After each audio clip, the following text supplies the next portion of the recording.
बिस्मिल्लाहिर्रहमानिर्रहीम। अस्सलाम वालेकुम नादरीन, आप यूट्यूब चैनल देख रहे हैं। मैं इमरान खान हूँ। सबसे पहले तो आपको मैं ये बता दूँ कि बड़ी दुख भरी दास्तानें हैं, बड़ी अजीब किस्म की, जो शरीफ ख़ानदान हमेशा सुनाता है। मियाँ नवाज शरीफ साहब के वालिद गिरामी का जब इंतकाल हुआ सऊदी अरब में, तो परवेज़ मुशर्रफ साहब के बकौल और उस दौर की जो हुकूमत थी, उन्होंने कहा कि हमने शरीफ ख़ानदान को मशरूत इजाज़त दी थी कि वो पाकिस्तान आएँ, अपने वालिद गिरामी की तदफीन करें और उसके पास अपने मुआहदे के मुताबिक उसके बाद वापस चले जाएं। ये उनको ऑफ़र किया गया था, लेकिन शरीफ ख़ानदान पाकिस्तान नहीं आया और बाद में वो इस चीज़ को लंबे अरसे तक इस्तेमाल करते रहे कि हमें हमारे वालिद की आखिरी रसूमात में शरीक होने की इजाज़त नहीं दी गई। अपने वालिद गिरामी की तदफीन को वो सियासी मकसद के लिए लंबे अरसे तक बदकिस्मती से इस्तेमाल करते रहे। नहीं होना चाहिए था और हर एक को मौका मिलना चाहिए। अल्लाह ताला ये दुख किसी को भी ना दिखाए। ये दुख बहुत बड़ा है कि आखिरी वक्त में आप अपने वालिद गिरामी के साथ नहीं होते, उनकी मैयत के साथ, जब उनकी तदफीन हो रही होती है।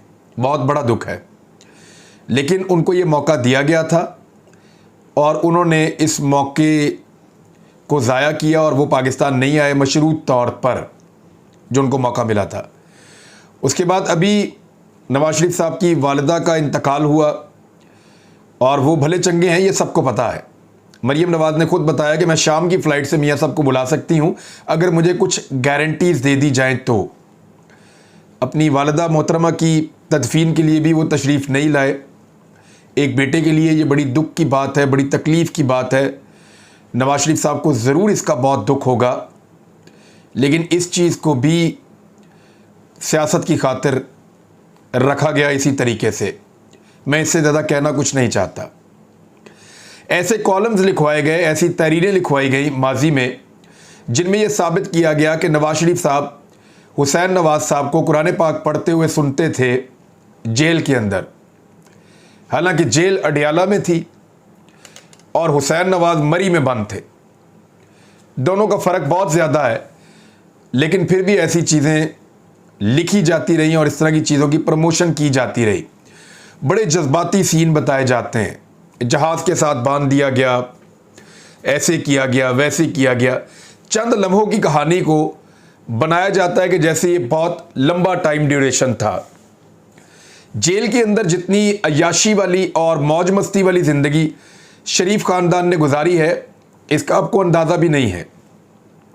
जब मियाँ नवाज शरीफ साहब अडियाला जेल में थे, तो जो जेलर साहब हैं वहाँ के, एक जेल के अमले में बड़े सीनियर ऑफिसर, उनके घर से रोज़ाना बच्चों को भिजवाया जाता था मियाँ नवाज शरीफ साहब की दिल लगी के लिए।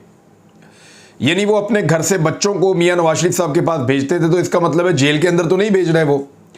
तो मियाँ साहब को बी क्लास बड़ा ज़बरदस्त एरिया मिला हुआ था जहाँ पे मियाँ साहब रहते थे। उनको खुली इजाज़त थी, जिससे मर्ज़ी वो मुलाकात करें। रोज़ाना उनको कई मरतबा घर से पका हुआ खाना आता था। सुबह वो बताते थे दोपहर को क्या खाना है, दोपहर को लिख कर देते थे शाम को क्या खाना है, और शाम को लिख कर देते थे कि सुबह नाश्ते में क्या खाना है। तो मियाँ साहब को एक पूरी मुलाजमों की टीम थी जो उनकी खिदमत कर रही होती थी। जेल के अंदर भी खिदमतगार मुयस्सर थे। एक डॉक्टर हर वक्त मौजूद रहते थे और मियाँ साहब को दबाने का और उनकी खिदमत करने का इंतज़ाम भी मौजूद रहता था। और बच्चों को भी मियाँ साहब की दिल लगी के लिए उनके पास रोज़ाना जेल के एक ऑफिसर भिजवाया करते थे।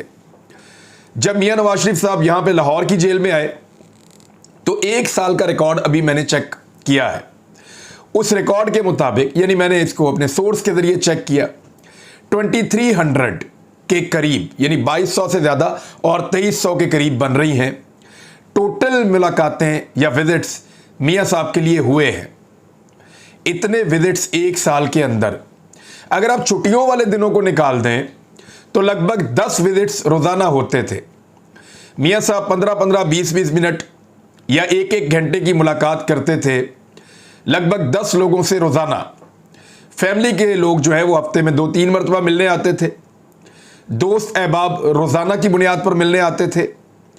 अगर इन डॉक्यूमेंट्स को चेक किया जाए, मैंने अपने सोर्स से गुजारिश की है और हुकूमत पंजाब शायद इसकी इंक्वायरी भी करेगी, बल्कि करनी चाहिए, कि देखें मियाँ साहब को सबसे ज़्यादा कौन मिलने आया उसके बाद कौन मिलने आया। हत्ता के कुछ पर्दा नशीन हैं जो मियां नवाज शरीफ साहब को ब्यूरोक्रेसी के या सरकारी ऑफिसर जो है वो मियां नवाज शरीफ साहब को मिलने आते रहे हैं। ये वो मुलाकातें हैं जिनका डाटा रजिस्टर के अंदर मौजूद है। कुछ मुलाकातें ऐसी हैं जो शाम के बाद होती हैं और उन मुलाकातों का डाटा रजिस्टर्स के अंदर मौजूद नहीं होता, क्योंकि वो बहुत ताकतवर लोग हैं। उन्होंने जब मुलाकात करनी है तो फिर वो मुलाकात ऐसे ही होती है। और उन्हीं मुलाकातों के बाद मैंने आपको ये खबर दी थी कि मियाँ साहब जा रहे हैं, जो मर्जी करो मियाँ साहब अब जाने वाले हैं, वो पाकिस्तान में रुकने के नहीं। और फिर आपने देखा 2.5 महीने के अंदर अंदर सिनेरियो चेंज हुआ और मियाँ साहब पाकिस्तान से बाहर चले गए। तो मैंने आपसे कहा था मैं आपको बताऊंगा, ये चीज़ें मैंने आपको बता दी हैं। इमरान खान साहब के बारे में एक चीज़ है, लोग कहते हैं कि शायद इमरान खान साहब कोई खौफ है, कोई डर है जिसकी वजह से लॉन्ग मार्च अनाउंस नहीं कर रहे। तो मेरी इतला के मुताबिक मौजूदा हुकूमत वो ये चाहती है कि इमरान खान साहब लॉन्ग मार्च करें और उनकी हुकूमत को एक शहादत का दर्जा मिल जाए, या उनको ये सपोर्ट मिल जाए कि इमरान खान साहब काम नहीं करने दे रहे थे, ये बहाना मिल जाए। पाकिस्तान की एस्टेब्लिशमेंट ये चाहती है कि मौजूदा हुकूमत के ऊपर एक दबाव बने, यानी एस्टेब्लिशमेंट ने जब भी कभी हुकूमत से अपनी बात मनवानी होती है तो वो हुकूमत के खिलाफ एक बड़ा एहतजाज करवाती है।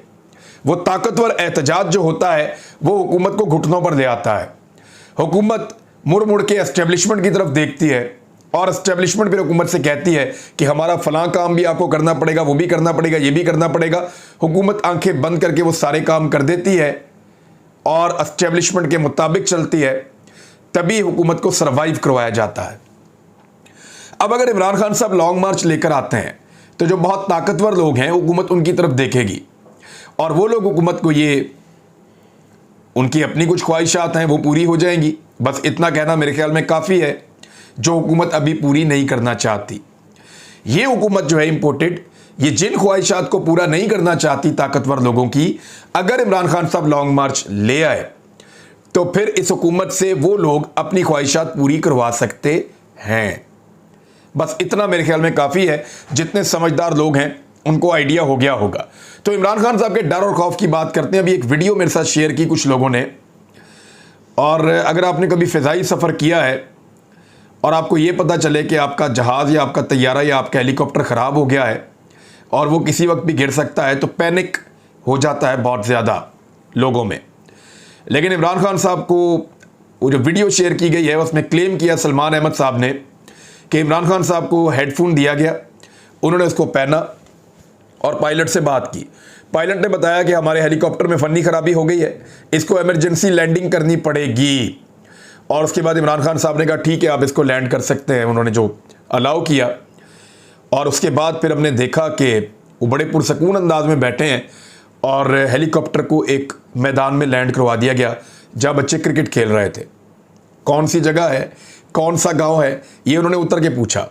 इमरान खान साहब लोगों में घुल मिल गए, उनसे मुलाकातें की। वहाँ जिस बच्चे का बैट साइन किया उसकी कीमतें लग रही हैं, 150 रुपये का बैट है, 200 रुपये का, और उसके ऊपर इमरान खान साहब ने कुछ 10 रुपये की पेंसिल से साइन कर दिए हैं।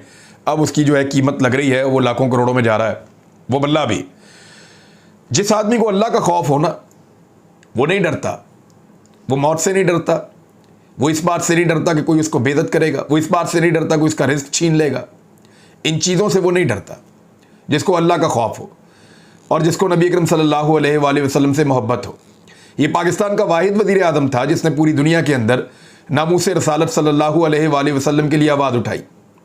वाहिद वज़ीर आज़म था जिसने पूरी दुनिया में इस्लामोफोबिया के ख़िलाफ़ आवाज़ उठाई। वाहिद वज़ीर आज़म था जिसने इस्लाम के बारे में दुनिया की गलत फहमियाँ दूर करने की कोशिश की। पाकिस्तान का कम से कम ये वाहिद लीडर था जिसने ये काम किया, और किसी ने ये काम नहीं किया या किसी और की किस्मत में ये नहीं आया। एक और विजुअल अगर आप देखें तो 12 रबीउल अव्वल पे नबी अकरम सल्लल्लाहु अलैहि वसल्लम के खुतबे के जो आखिरी खुतबा था उसके कुछ हिस्सा जो है वो सुनवाया गया, और एक नात सुनते हुए इमरान खान साहब आबदीदा हो रहे थे। तो ये सब लोगों के साथ होता है जो लोग समझते हैं, जिन लोगों को आइडिया है। अब 70 साल की उम्र में एक आदमी क्यों डरेगा जब उसको खुदा का खौफ हो और नबी करीम सल्लल्लाहु अलैहि वसल्लम का इश्क हो उसके दिल के अंदर। ये बातें बड़ी क्लियर हैं। और ऐसे आदमी के ऊपर एलिगेशन लगाया जाता है कि ये यहूदियों का एजेंट है, एलिगेशन लगाया जाता है कि ये इस्लाम को और इस्तेमाल करता है। ऐसे आदमी पे एलिगेशन लगाया जाता है नॉन मुस्लिम जो ग्रुप्स हैं उनका साथ देने का। मेरे ख्याल में ये एक बहुत बड़ी ज्यादती है। तहरीक लब्बैक वालों से मेरा एक छोटा सा सवाल है, मेरे भाई हैं वो, बहुत प्यार है मुझे उनसे, कि इमरान खान फ्रांस के सफ़ीर को ना निकाले, या वो सफ़ीर जो पाकिस्तान में है ही नहीं उसको निकालने का अनाउंसमेंट ना करे, तो आप लाशें गिरा देते हैं।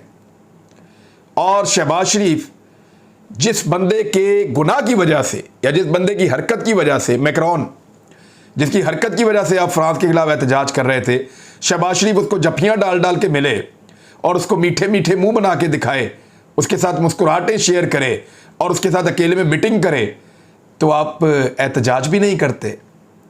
ये क्या है?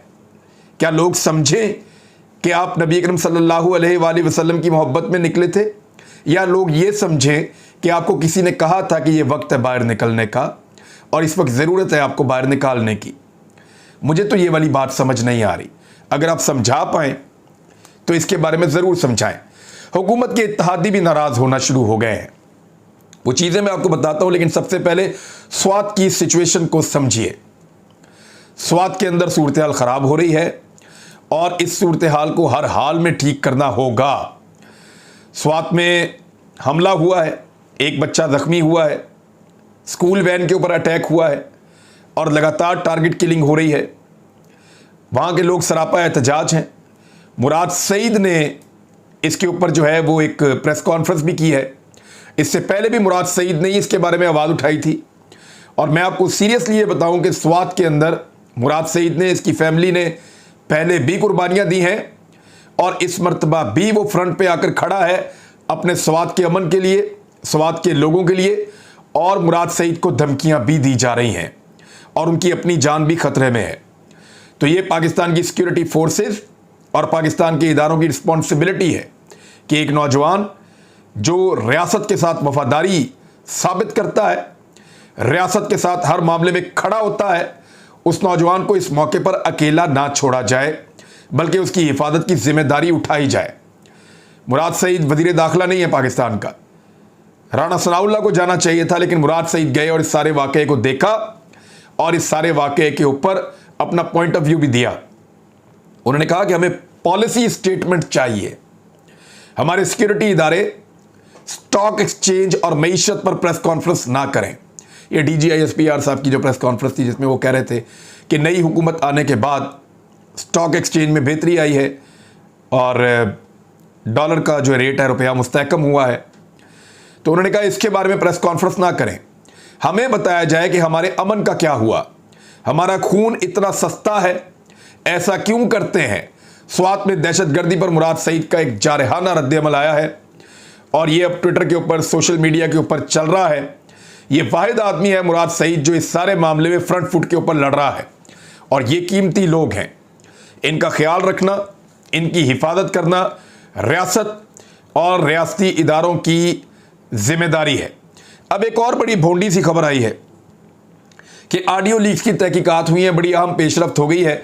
वजीर आजम का सिक्योरिटी अमला इसमें मुलव्वस निकला है, 2 बंदे गिरफ्तार कर लिए और 2 शहरियों के ऊपर इस किस्म का इल्ज़ाम लगा दिया गया है कि सिक्योरिटी पर तैनात स्टाफ से राब्ते में थे 2 अफराद और सिक्योरिटी पर तैनात अमले की भी जल्द गिरफ्तारी का इम्कान है। और पता नहीं किन 2 लोगों के ऊपर डाल दिया। एक शख्स का ताल्लुक वस्ती पंजाब से है और एक का ताल्लुक रावलपिंडी के तालीमी इदारे से है। यानी आपको अजीब नहीं लग रही ये बात कि पाकिस्तान की इतनी सारी इंटेलिजेंस एजेंसीज के होते हुए, वज़ीर आज़म हाउस के अंदर इतनी सारी इंटेलिजेंस एजेंसीज का नेटवर्क होते हुए, वज़ीर आज़म हाउस के अंदर अगर कोई नकब लगाकर चला गया, कोई हैक कर चला गया, तो ये तो बहुत ही मायूब बात है। इसके ऊपर तो इंक्वायरी होनी चाहिए और उन लोगों को सज़ा होनी चाहिए जिन्होंने ये सब हैक होने दिया, जिन्होंने ये सारी चीज़ बाहर निकलने दी।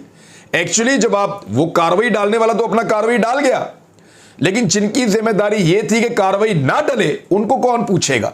एक बड़ा अहम सवाल है और इसका जवाब आना चाहिए। फवाद चौधरी ने इस पर एक ट्वीट किया कि हैकर की गिरफ्तारी के मामले पर अजीब खबरें आ रही हैं। अगर आम शहरी वज़ीर आज़म ऑफिस तक ऐसी रसाई रखते हैं कि हर बात उन तक पहुंच रही है, तो प्रोफेशनल हैकर्स क्या क्या कर सकते हैं। मेरी नज़र में ये एक लव कहानी, झूठी कहानी है जो पर्दा डालने के लिए घड़ी गई है। राणा सना और अमीनुल हक को लगाने का मतलब ही गैर संजीदा तहकीकात है।